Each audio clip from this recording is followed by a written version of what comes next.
Now the question in the title, very intriguing, isn't it? Well, here's the deal. If I was in your place, I'd buy one. Here's why.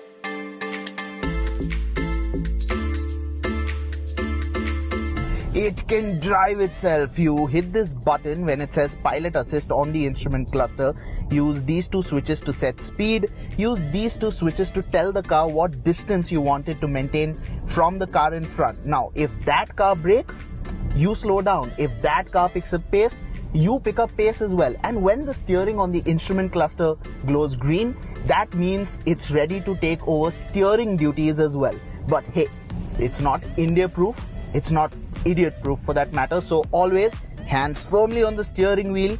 Make sure your foot is hovering over the brake, and make sure your eyes are on the rear view mirror, because there are people who might not be able to brake as quickly as this Volvo. And even when it's not driving itself, it's making sure you are a better driver. So there's lane assist that makes sure you don't stray off your lane, and even when you change lanes, it makes sure you indicate. And when you are looking to pull out for that quick overtake, the blind spot detection system is an absolute boon. And in case things get hairy, it's equipped with a proper collision mitigation system that won't just brake for you, but also help you swerve to avoid an obstacle. Now, it's hard to not geek out over how cool this tech is. Currently, there's no other SUV that offers this. But hey, this alone might not be reason enough for you to buy one. The next one though is very compelling.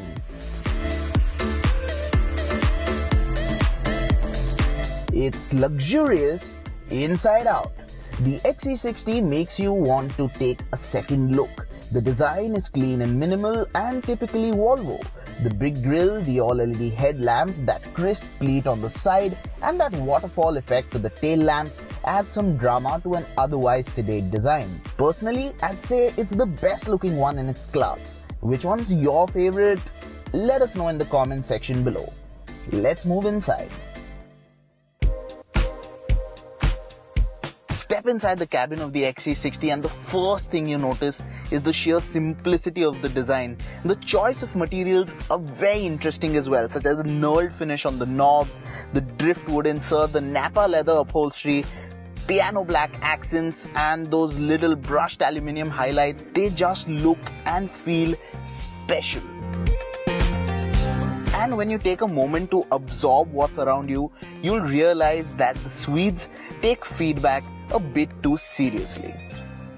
See, for the longest time, Volvo dashboards used to look like this. They had a screen that was as big as my phone, and it had an actual number pad in the center stack. So naturally, we cribbed and cribbed. So what they've done is that they've replaced that small screen by a screen that's so large, it hasn't left any space for buttons. So they've gotten rid of it altogether. Well, almost. There's just 8 buttons here, that too for only the important bits. Everything else, including the air conditioning, is controlled from that touchscreen there. In fact, the obsession for getting a clean, minimal design was so fanatic that Volvo hid away the CD player and the USB inside the central armrest here. Now, while the design might be a minimalist dream, there are practical problems to it.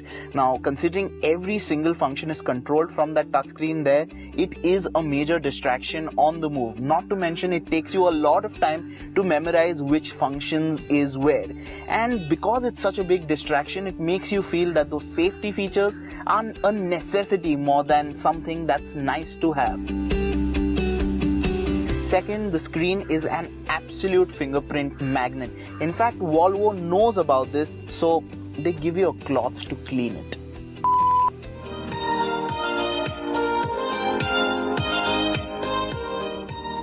Now, there are 2 big factors that make the XC60 feel oh so special. The first of which is the stellar 15-speaker Bars & Wilkins audio system that will render every other music playback device you have useless.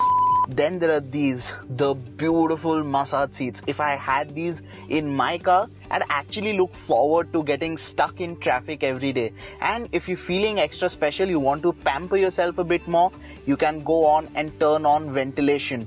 It will keep your bum cold when it's hot outside and your bum warm when it's cold outside. Now the rear seats, they can only keep your bum warm. And like most other features on this car, even this can be controlled from the touchscreen up front. So yeah, be kind to your chauffeur. Speaking of the chauffeur, the Volvo shouldn't disappoint you if you plan on being driven around. If you are looking at being a backseat owner, well, there's nothing wow here to report about. I've got enough knee room, just about adequate headroom, but I do have two pain points. One, the mouth, it's a bit narrow, so getting in and out isn't all that easy. Second, the squab length, that's a bit short, so if you are a tall bloke, you'll find that under thigh support is a bit inadequate. Finally, the rear AC console, that's a bit too intrusive. The floor hump is tall, so the XC60 is better suited as a 4-seater and not a 5. But on the whole, it is practical. There are a lot of cubby spaces to keep your knickknacks, and the boot, well, that's big enough for your family's weekend luggage. And to make sure you don't break your back while loading those bags in, you can lower the ride height manually as well. Very thoughtful.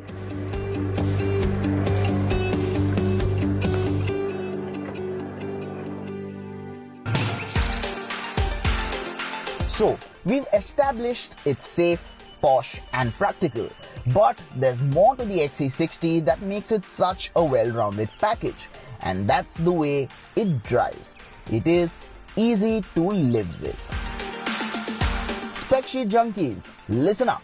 The big Volvo has a small 2-liter 4-cylinder engine that makes about 235 horsepower and 480 Newton meters of torque. That's impressive for a small motor, but don't expect it to be sporty. Volvo claims a 0 to 100 time of about 7.2 seconds, but we managed about 8.5 in the real world. The thing is, it'd prefer if you didn't rush it.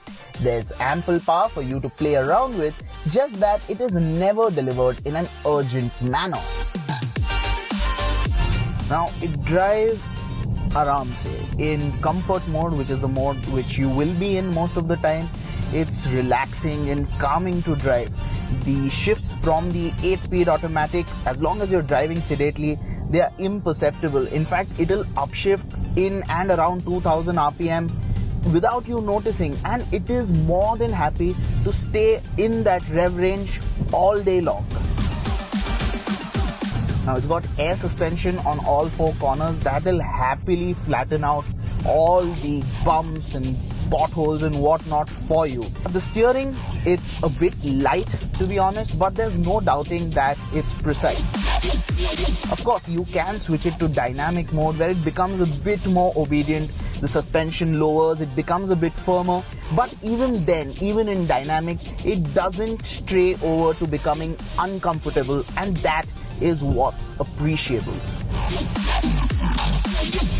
Then there's the fact that the XC60 masks its size quite well. It feels compact, you can drive it around in the city without a hiccup, and it's very easy to park into tight spots because of the 360-degree camera. And if you can't be bothered with doing that, you can just let it park itself.